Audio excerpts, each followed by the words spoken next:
This is what the media are into. The media want to make it seem like if you disagree with them on gun control, this makes you a bad person. They're actually not that interested in gun control legislation actually getting passed. Because if they were, they would stop browbeating people like Marco Rubio, senator from Florida, who's been working with Bill Nelson, a Democrat senator from Florida, to push legislation. They would stop ripping on Republicans as uncaring, unfeeling monsters with blood on their hands. The media are interested in one thing and one thing only in the aftermath of Parkland, and that is pushing the gun control narrative specifically so they can push their more important primary narrative. The gun control narrative is secondary. The primary narrative is that you are a bad person if you like guns. You're a bad person if you're pro-Second Amendment. Okay, this is their agenda. How can you tell this is their agenda? Because even other left-wing agenda points go by the wayside if it doesn't serve the primary agenda.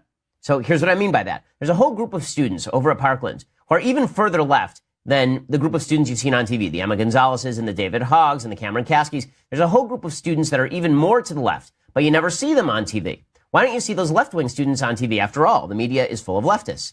The answer is because these students are not serving the left-wing agenda of pushing gun control, and therefore they are not pushing the broader left-wing agenda of making those of us who are anti-gun control look like bad people. So here are some of the kids who have been talking but not being heard. There's some black students over at Stoneman Douglas who are being completely ignored by the media. You've never seen any of these folks on TV. You've never heard of any of these people. But here they were, and the agenda they're pushing is that they don't want more school safety officers in school because they're afraid that that's going to lead to more arrests of black kids. So here's them talking about this.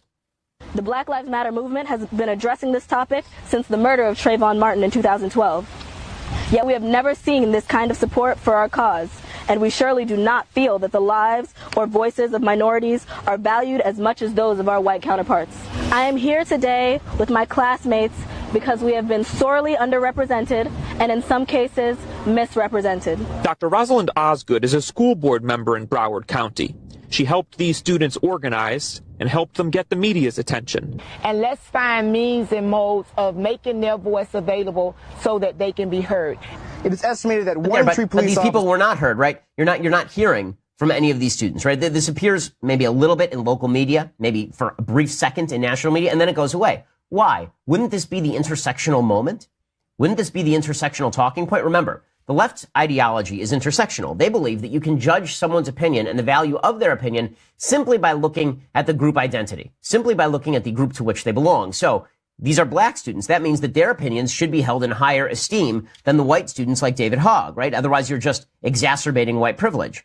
But the media aren't focusing on these black students. Why aren't they focusing on these black students? Because these black students do not serve their agenda. If these black students were out there front and center calling for gun control and suggesting that everyone who didn't like gun control is a bad person, the media would have them on every single day. So this is why when people say they are intersectional leftists, what they really mean is they are leftists first and intersectional second. Intersectionality, that identity politics philosophy, that philosophy that we can judge you as an individual by your group identity and your viewpoint's value by your group identity, that's only important to the left when it serves the purpose of the left. Right? Clarence Thomas isn't a legit black man, according to the left, because his intersectional experiences as a black man don't count because he doesn't agree with the left. Well, the same thing is true of these students. They're not forwarding the left's hardcore agenda, and that means that their black skin no longer counts in the intersectional hierarchy because they're just not that important. Which shows you that all the members of the intersectional hierarchy, all the members of this intersectional coalition who are supposedly going to get together to rip down the system, it's really far less about mutual respect for ethnicity and much more about mobilizing to defeat the supposed patriarchy, to defeat the white privilege system.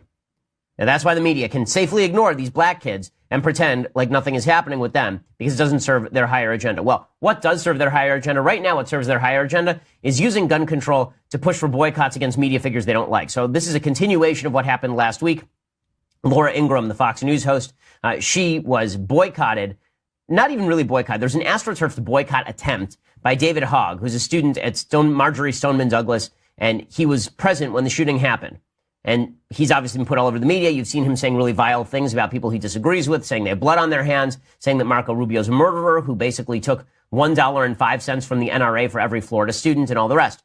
Well, David Hogg, he was interviewed by TMZ after visiting some colleges, and he was asked how the college admission stuff was going. And he said, well, to be honest with you, it ain't going that great. There are 4 colleges that didn't let me in, and I understand there are a lot of people who can fill those slots. But if the colleges want to help us out, they can help us out. And if they don't want to help us out, they don't want to help us out. Well, this prompted Laura Ingraham to tweet out that he was whining about his college admissions. Was that ill-advised? Yes. Is it something I would have recommended saying? No. Do I think that we should attack the perspectives that are wrong? Yes. Do I think we should attack the people expressing those perspectives? Not really. But Laura says all of this, and then Hogg's response is not, well, Laura, that was kind of a jerky thing to say. His response is directly from the Media Matters playbook. Media Matters, if you don't know, is a left-wing group co-founded essentially by Hillary Clinton, and that group has been designed for literally a decade and a half to launch astroturfed boycotts against major right-wing media figures. People like Rush Limbaugh and Sean Hannity and Bill O'Reilly, and now against Laura Ingraham. And so this student, David Hogg, he immediately comes forward with a list of the advertisers on Laura Ingraham's show.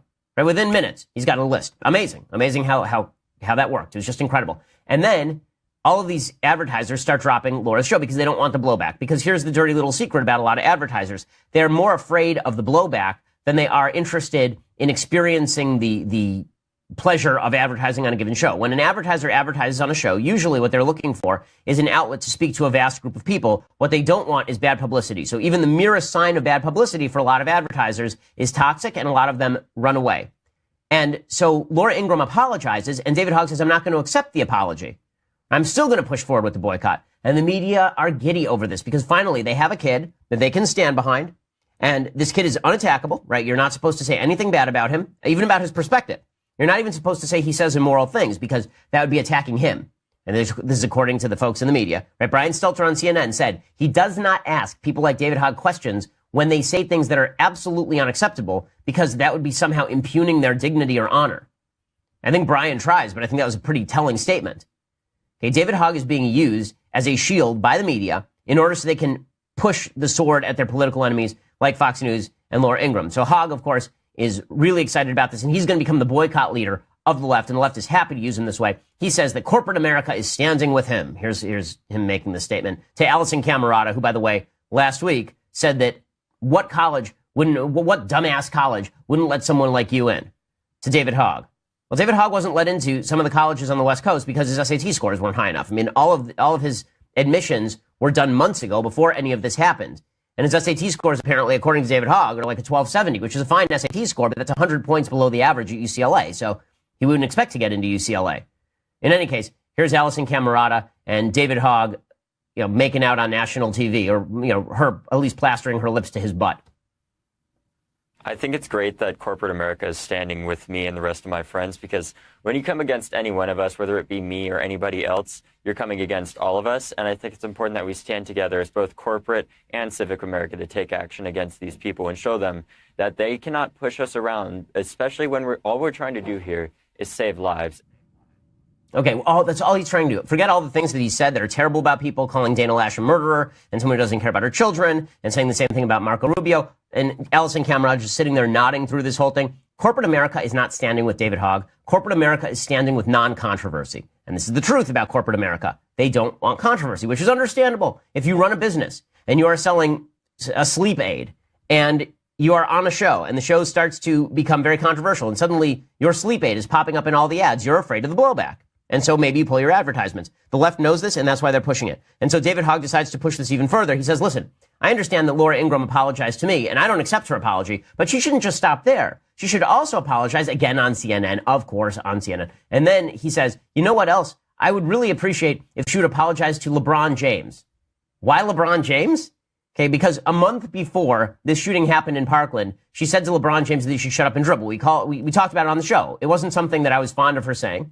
In fact, I criticized her saying it, but David Hogg is now going to be the apology police. He's the civility police, right? This guy who goes around saying that you have blood on your hands if you disagree with him. This is Captain Civility now, according to the members of the mainstream media. Here he is explaining that Laura Ingraham should apologize to LeBron James too, or something.